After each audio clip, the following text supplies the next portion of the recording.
Hi guys, welcome and welcome back to Ajwa Loves Fragrances. I'm honored to be here. My name is C Chronicles and this is Ajwa. Okay, so we thought of a video idea to do about the Middle Eastern houses in general, the pros and cons.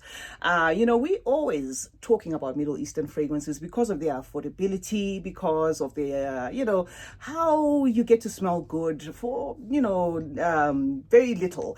But there's always the upside and the downside to each house. So it was actually Ajwa's idea to say, okay, can we maybe discuss, just have like a discussion about what you think about, what house and their ups, their downs, the pros, their cons, and whatever. So this is what this video is all about, right? Yes, that is what it's about. So, for the most part, we always have a certain mindset when it comes to certain houses. When we talk about LAFA, something comes to mind. When we say Paris Corner, something comes to mind. In as much as we love these houses, there are certain shortfalls that they have, and we wish, they would improve on that, So Absolutely. that is basically what we're going to discuss. So I think we should start off with the obvious one, The obvious LAFA, one, the LAFA, yeah. And for me, what I would say it's like a plus for LAFA is the fact that LAFA is everywhere. Yes. It is one of those, Middle Eastern fragrance house that you can virtually find everywhere, single place. Yes. Sometimes, you do videos on other houses and people from other continents and other places will be going like, oh, it's not available here. Yes. But I've never heard of a LAFA fragrance not being available anywhere, unless it's like very new, very new, recently released. But for the most part, LAFA, I don't know if the distribution but it's the distribution, and I think it's because it's one of the fragrances that, one of the fragrance houses that we as reviewers, in the 2020 that somewhere there about, I'm going to speak personally here, started pushing houses like LAFA because again of accessibility, like what Ajwa is saying, to an extent that I felt that my channel's direction was being pushed by people wanting LAFA, and rightfully so, because LAFA's distribution is perfect, guys. Nowadays, because of course everybody wants to grab the first LAFA and to find out what it's all about, and now that they're more visible, the advertising and whatever, there will be a little bit of some scarcity, but even then you don't get to look for a fragrance for months or years. Something that happens with certain houses, and you come and you talk about a certain house and people are saying, yeah, we hear what you're saying, it sounds beautiful, but where do we get it? So that is a definite plus when it comes to LAFA, the distribution. You're right. But for every pro, perhaps let's say there's a con, because we're here to compare and contrast. My con when it comes to LAFA, I'm going to say, is maybe the fact that now they seem, having been not pioneers, but having been in the forefront and having their products liked a lot, they seem to be under a lot of pressure to mass produce, which is something that I feel is a con on their side. I just wish sometimes they could maybe just lay it off a little and give it time. So the pressure to mass produce and to also try to be fast fingers first on certain DNAs to a point of repetition is what I think is maybe a con when it comes to LAFA, and a negative, if you will. That's what I mean by a con. So yeah, distribution is perfect, but I wish they could slow down and allow our noses to breathe just a little, and I know saying that there's going to be a lot of people as well opposing this point to say, no, let them bring them on. But sometimes you want to enjoy the fragrance before you move on to the next one. So it just seems like they're on the roll. They, pushing the fragrances and pushing the fragrances. Okay, so aside that, I think lately there's been a lot of redundancy for exactly. LAFA. I've been quite disappointed in the fact that they've done a lot of repetitive fragrances, and whilst we are waiting for other fragrances to be duped, so I think moving forward, let's say for example, okay, this I don't think is Eclair, for example, is not a repetitive thing from LAFA, but it came at a point where Paris Corner had already given us Taskin, so it felt like they were a bit late, to that. But however it tastes, they already have it out. But I just feel like there's a lot of repetitive things, and we get tired of that. So that is one of the downside when it comes to LATAFA. And I think some of the prices for LATAFA, especially when it comes to the niche Emirati and I think the niche Emirati, it's quite, we enjoy LATAFA because of the prices. So if we are now going to buy fragrances with the same price tag for designer, we might as well go for the designer fragrances. Exactly. So, that's true. That's true. Yeah. So, like we said, for every positive, there's a negative. So yes, absolutely. And maybe just to throw in a last point on my side, not to say I'm wrapping it up in case Ajo wants to say something else. The fact that LATAFA has also been tweaking some of their fragrances. You buy it and you try it, and then you realize, no, it's just an altered version of a fragrance that they've given us 4 or 5 times. I'm just going to give an example. For instance, the Ana Abied, okay, because it's closer to me. The Ana Abied, we liked that one, and then they gave us this one, and we thought, okay, that's an improvement of that one. We're going to contend with that one, and then not that it's the same, but you will get something that's something that will remind you of this in that one. And then at the end of the day, as if that's not enough, there was Royal Sapphire, if I'm not mistaken, and then now they gave us Guinea, and you're thinking, okay, because Guinea is now in the niche Emirati, and you're thinking, all right, so there's only so much we can handle. So I'm going to say maybe the tweaking as well of the same DNA and giving it us in different bottles. If we knew, it would be better. But you see, by if we knew, I mean, say Montguerlain, right? They've given us a series of the Intense, the whatever, Elixir, in Rose, or what, Floral, but you know what you're getting into. It's still that Montguerlain, DNA, but it's tweaked. But now if you're going to give us completely different bottles, and you're buying, especially, if you can't access the bottle in store, and then it turns up and it's like, oh, there we go again. That's the other thing. That's my last point there. Yes. I agree. Okay, so let's move on to Paris Corner, which is a house I love. Basically, they give us I wouldn't say they are top notch when it comes to quality, in comparison to other houses, but at least they give us something close to the original at an affordable price. Exactly. I like that about them. They're also quite easy to access for the most part, not as as scared, so hard to find as other houses too. My issue with Paris Corner is I think it's getting a little too many, because it looks like every single time you look on Aroma Concepts and there's something. There's always something from Paris Corner, which I feel is quite overwhelming. All the Middle Eastern houses are doing this, but Paris Corner, you turn right, there's something. You turn left, there's something. It's like, okay, give us time to enjoy the one you just brought last week. Exactly.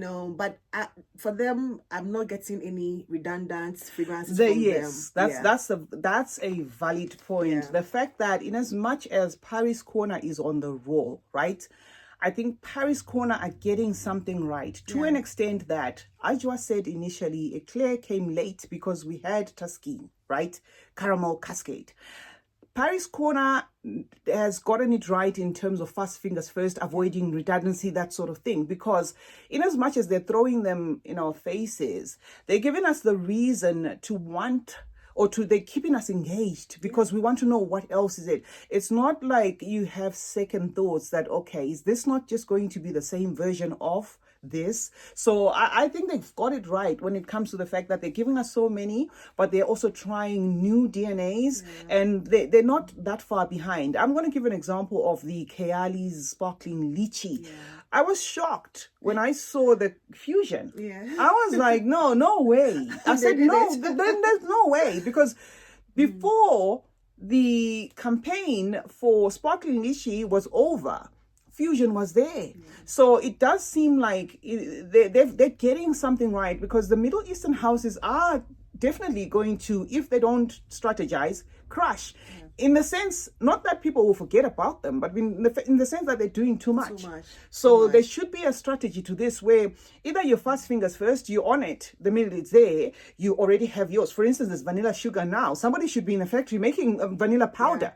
There's vanilla powder now. Somebody should be in a factory making vanilla. And vanilla powder is less than 2 months old. So I think if they did things that way, I can excuse, the fact that they're throwing them at our faces. I can excuse Paris Corner because they're throwing new new DNAs that we're actually excited to try out. Yes, I like them. I do like them. Okay, so let's move on to Orientica.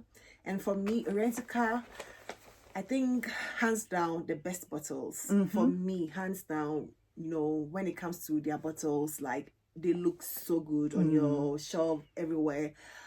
What I don't like about Orientica is they also are quite late most of the time, you know, in coming up with the dupes. After the LAFA and other houses have already come up with the dupes, then Orientica would come with this fluidity gold, know, like 35 years later. Yes, there you have it, and make it so much expensive. You know, they come in so late with the dupes that are already saturated in the market, and it's like double the price of what we already have.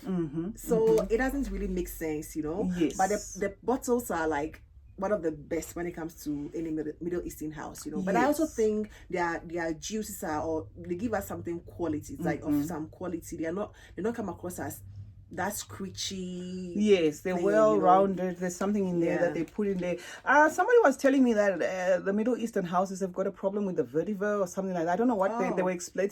Somebody explained it in detail that there is something there that they lack, which is like a secret, whatever.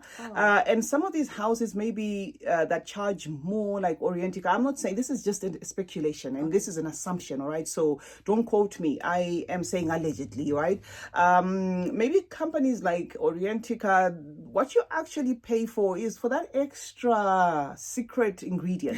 Just like you talk about Arabian Oud, that why is the Arabian Oud better, or the Arabian Oud version of a certain clone better than, you know, less screechy and whatever. So with Orientica, maybe we can excuse them for that. But yeah, they should really try to make sure that they are not 30 minutes late, an hour, 3 years late. It's that's the thing. And it is the same reason why I actually don't have full bottles of Orienticas in my collection, in as much as I've reviewed them before. It was courtesy of Ajwa that she got me miniature, you know, so I am going to bring them to my collection. And I mental shortcut was telling myself that this is the way I'm going to have to do it with Orientica. When I saw the minis, I was like, where did you get them from? Because the prices are you know, and the fragrances are already on the market, so they are always late, you know, in my opinion, you know. So Orientica, stop focusing on looks, go for the DNAs as fast as possible, give us, you know, and then you're in the game. You're already in the game, but I'm just cluing you up here. Okay. All right, so let's go on to Fragrance World. Wow. Okay. Which to me is like, even if you cannot afford anything at all, even if your budget is like $15 in some, you know, jurisdiction. For example, in Ghana, we get Fragrance World fragrances, some of them for less than $10. Some of them, whilst others are around the 15. It's one of the much more affordable Middle Eastern houses I have come across, honestly, and they do well. I like their fragrances. What I don't like about Fragrance World is they are so obvious with their packaging. Like they'll just put it in your face, like this is what we are. I was so guilty the first few videos until the guys watching said, don't worry, see, it's none of your business, we don't care. And you know, some of you guys said, bring them like that, we like them like that, because I don't want to be scratching my head like with the Zaras, that what is this, I just want to know what's that. But yes, you're right, it's in a way I always put it at a little bit disrespectful, but we have to bring them here because they're also an available option from the Middle East. The prices are right, and the packaging, honestly, you know, if you guys are okay with it, it is what it is. It's not, you know, for us to judge there. But yes, it's a slap in the face. They will trick a few things, and you know what it is. If it's a Tom Ford, it's a Tom Ford, you know, without exactly the edges being that straight. But it's a Tom Ford. So yeah, that's the thing with Fragrance World. The only other thing, again, besides the prices, is I just wish they could do better when it comes to distribution, because Fragrance World are also fast fingers first. They have most of the sought after fragrances on the market, but their distribution That's true. I always get that complaint too. But I think when I got Shalina exclusive, I was always talking about, I thought everybody had Shalina, because we have it in Africa, it's everywhere. Yes, but then my audience from Australia and other places will be complaining that they don't have Fragrance World, and I was quite, taken aback with those comments, So I think maybe the distribution. Yeah, the distribution. I even dropped a list, a do compilation. You know how I sometimes drop those lists just to help those people that don't want to sit through videos. And a lot of the comments I got under that was, we wish we could find these fragrances. I mean, where do we find them? There was the Parfums de Mali, the one that everybody's seeking, the one that comes in that caramel colored bottle. It's there, but where do you get it? Yeah, where do you get it? So everybody was saying, we wish we could get this, but where do we get it? So if Fragrance World can step up in terms of distribution, even if it means tweaking their prices a little, because I know, I mean, if we get them this dirt cheap, like 10-15 bucks, maybe the reason why they are slow is they're savoring whatever they can get from the African continent, because it's easier for them selling them here from Dubai. But if they can stretch a little, I think it's a house that has a lot of potential, very much a lot of potential, and they're also giving us options that are not available. But unfortunately, distribution needs to something needs to be done about distribution. Okay, so we move on to Swiss Arabian. Okay, for me, Swiss Arabian, my issue with them has to be the prices. Most of the time their prices are quite out there, and that is a personal issue. I think a lot of people might not have issues with prices when it comes to purchasing their favorite house or something, but for me personally, I think Swiss Arabian has price issues. They are quite on that Orientica yes, sort of, Orientica train, and also I've realized they're also a little back. They are quite late, slow. They're quite slow. They'll come up with something beautiful, but it will already be on the market. I don't know why they do that. They should have a meeting and go like, if two houses produce the same thing, no other person should do it, because it's just like a bit too much. And sometimes with Swiss Arabian, they don't make it so obvious as to what they are duping with the names and the bottles. So you need to actually get a decant or the bottle before you know exactly what you are dealing with, But their bottles are also quality. Yeah, the bottles are quality. Even the juice is quality, like you said. It's like the Orientica, but the price, maybe in their defense they'll say we're Swiss and we're Arabian, because I looked into the history. It's a combination of a Swiss company and an Arabian company. So maybe in their defense they'll say, okay, we're a fusion of both, so you can't expect us to be on the same price point or something like that. But the fact that some of their fragrances have come up as smelling a lot like some of the fragrances on the market, I think it's something that they should look into, to just make sure that at least the prices are okay. Or if the prices have to stay as they are, then they have to do better in terms of presenting the fragrances as fast as possible, making sure that they're not giving us redundant DNAs. I was super, super disappointed with that Herba Pura one, the Oud Amar. That one was, it's beautiful as a juice. It gives me the traditional Swiss Arabian kind of, that nice, flawless, non-squishy DNA that you get from their fragrances, but the fact that it's redundant is just something, and it was released, and was it last year or early this year? So if they could work on that, maybe. I believe so. Okay, so let's move on to Arabian Oud. And Arabian Oud, I would say, is just too pricey. Because when original prices go for around $300, sometimes 200 and something, and I think it's tried to niche itself into like a niche house, an Arabian niche house, but to us, it's still a Middle Eastern house, it's still a Middle Eastern house. So the prices are just too much. But the quality of the juices, the presentation, the presentation alone will just make you, hearts melt. When you pick the box of Arabian Oud fragrances, they are weighted, they are weighted. If you are presenting that as a gift, presenting that as a gift alone is like A+. You're going to get some points for that. I've been privy to smelling too, because you came with the fragrances, and I could tell that there is artistry in this. There's, refinement in the fragrances. I did not get the time to research about the house itself, but I'm just guessing that, some of these pioneers, you look at, for instance, Girl Lane as a house, that this is not a house that just woke up and decided to do perfume. They go back in time, so there's always going to be that give us some respect type of situation when it comes to price. You know what I mean? So maybe it's just a guess. I don't maybe they don't want to be mainstream. Maybe, yes. If it's a new house, then it could be that they're saying, okay, we bring in new quality, take it or leave it, which is fine as well. Which is fine as well. So okay, so let me throw this in. Kage. That is also a Middle Eastern house, right? You can argue that it's a niche house, but I think it's still a Middle Eastern house. And for me, I don't own any bottle of Kage. I think I have just the minis, to test them. For me, I don't want to sound, because I know Kage has a lot of fans. Whatever you say will be taken out of, Kage fragrances, for the most part, I do not really love, except for their oud fragrances. Except for their oud fragrances. You clued me up on that. I haven't smelled any of them. Except for their oud fragrances. When it comes to the yam, even Vanilla 28. Vanilla 28 was the first Kage I owned. And honestly, when it showed up, I was like, okay.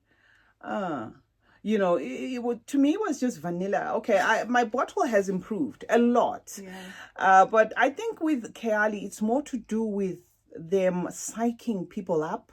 They have mastered the art of PR. I think that's the thing with Kage.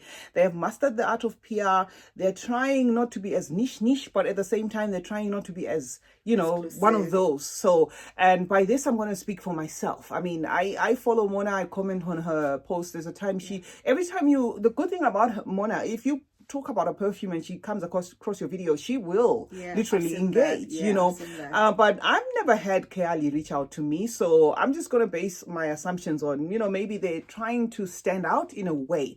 But yes, I will agree with you that the expectation, especially when I started following Huda and her makeup line and all, and then I knew Mona after that, and when when they transitioned and Mona was bringing out perfumes, I had an expectation. Like I just wanted to me, the Da was the cherry love burst burning cherry. I was not expecting that. And then I quickly figured out that no, they too are seemingly, not, like borrowing from other DNAs. It's something that could be coincidental, because the perfume industry will have fragrances that smell alike, because you cannot, what do they call it? You cannot, patent a smell. So because you can't patent a smell, fragrances will always borrow from each other. But I wasn't expecting that. I was expecting something vavavoom, and some of the fragrances come, the hype versus what you get. And I'm happy to have smelled Fusion, but I probably won't add it to my collection, because Fusion is not Kage. Okay, Fusion is a Paris Corner clone or rendition of the Sparkling Lychee. The adverts around Sparkling Lychee, the colors, the everything. And then when I smelled Fusion and it's closer to that, but no, I was underwhelmed. But I'll cut them some slack. I'm not speaking for the whole range. I haven't tried the Oud range. So until then, I'm going to say it's a 50-50 for me. But I think for me, the prices, if they can, price, if they can probably make it more affordable, because when you compare the price to what they offer, probably because I'm not that rich, that is why I'm crying over this. Both of us, sis. Probably with the way the market has gone, I mean, people are looking into their pockets. There's a reason why, these fragrances are taking off. Even this Middle Eastern trend thing where everybody's jumping on the hype and reviewing Middle East, the reality that, we need prices that are, not pricing, that are relatable. So Kage could do better when it comes to pricing. Maybe we're paying more for the campaigns than the actual juice. I don't know. Maybe. Okay, so let's move on to the next one, Amaf. Yes. Amaf, I think I have just one fragrance from Amaf, the Club de Nuit Intense Woman, which I love. You know, I love that gothic, spicy, nice, earthy. sweet. I love it, you know. And for me, I think I don't really have a lot to say about Amaf, except that the range, you know, that the recent range that they brought. Yeah, that was quite pricey, you know, and most of them were also a bit redundant. You know, they had the Delina, I had the Baccarat Rouge, and which one again? Blue de Chanel, is it? And even the most recent one is the Eba Pura, you know. Yes, so, a fusion of Kage. Yeah, it's like they are also late, you know, most of the time. Although their bottles are, you know, like beautiful, they are eye catchy and everything, but the prices they are charging for fragrance DNAs which are already on the market. But are their bottles pretty? I like them. I like them. I like the, you know, the square ones. Yeah, the square ones. You know, the ombre huge. Really? Maybe because they are, maybe if they are in 50 ml, they'll be more sleek. But I think they are in 100 ml. 125 or something. Okay, that is why they are 125 probably. You know, but it's okay. You know, it's not like my favorite bottles. The prices, I think, maybe moderate, you know, but they are always late to they're always late, you know. So if you are late, for me, if you are late, make sure that you price so low, you know, to be competitive enough, you know, just price to make so it low. make sense, to make it make sense, you know. Don't come 2 years later and try to charge, you know, niche prices, you know. So that is Amaf. Yeah, you're right. I also don't have much to say about Amaf, honestly, because Amaf is there, but it's almost like they're saying, we're just doing our thing, guys, you know, so just leave us alone, if you will. So I haven't got anything much to say. I was intrigued by the Club de Nuit line. The initial Coco Mademoiselle Club de Nuit women clone did not really wow me that much, but I love the Intense as well. But with the other ones that came, the Imperial and whatever, I was also trying to figure out what that was about. But yes, the quality is good, but like I just said, you know, step it up a month, try to give us new releases if you can. It's pointless waiting a long time only to give us something that's washed up. This information is going to be beneficial to yourselves, because this is the kind of information that we get all the time, where you as personally as reviewers, you come and you know, if you hang a fragrance in front of you, start waving a fragrance and start in front of the audience, and they're like, why is it another Eba Pura clone? So if Amaf as a house can just look into that, then no problem. I think one house I'm intrigued about is going to be Kage. I don't have a lot. I have just one, you know, but I've heard so much about Kage, you know. I think they are also in that mid $30-$40 price points, you know, but a few ones that I have tried, I really like them. You know, the few ones that I have tried, they are good. They're good. And Kage always try to put their twist to fragrances, or at least the ones I've smelled. I do have a Kage next to me here, coincidentally. This Infini Absolute. It's in the same vein as Creed Aventus, but there is a spicy woody kick to it. So it makes it more interesting that, okay, Creed Aventus is another one that's been done and done and done. Now, what's different with this one?